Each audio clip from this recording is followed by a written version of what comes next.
அந்த எஃப்டிஎஃப்எஸ் கலாச்சாரமே முதல்ல வேண்டாம் அப்படிங்கிற மாதிரி எல்லாம் வேண்டான்றாரு. அவர் பேசியிருந்தாங்க. சொல்றாரு. அத வந்து வேற எந்த தலைவருமே பேசுனதில்ல. இன்க்ளூடிங் விஜய் அவரே அது பேசுனது கிடையாது பெருசா. பேசல. ஆமா. ஆனா அஜித் அவர் பேசுறாருன்னா அதுக்கு இப்போ ஒரு கட்ஸ் வேணும். இத 2 ஆங்கிளா ம். பார்க்கலாம். இது ஒண்ணு இத ஃபேவரா யூஸ் பண்ணக்கூடிய டிஎம்கே.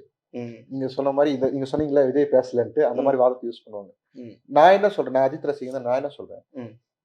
அந்த எஃப்டிஎஃப்எஸ் ரசிகர் மன்றம் வேணாம்னு நெனச்சவரு, ம். எஃப்டிஎஃப்எஸ் வேணான்ற பாயிண்ட் ஆஃப் வியூ வெளிய சொல்றதுக்கு இத்தன வருஷம் ஆயிருக்கு. ம். இது ஏன் இப்போ வந்திருக்குன்னா, இந்த மாரி ஒரு இன்சிடென்ட் கரூர் இன்சிடென்ட் அவ்வளோ பாதிச்சிருக்கு. ம்.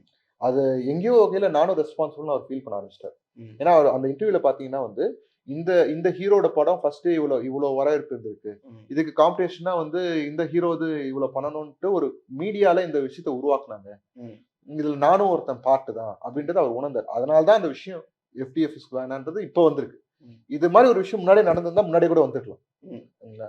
அது அது அதுதான் நேச்சுரல் ப்ராசஸ்ன்னு நான் சொல்ல வரேன். அது அது அந்த மெச்சூரிட்டி வந்து ரஜினியார கூட சொல்ல முடியாது.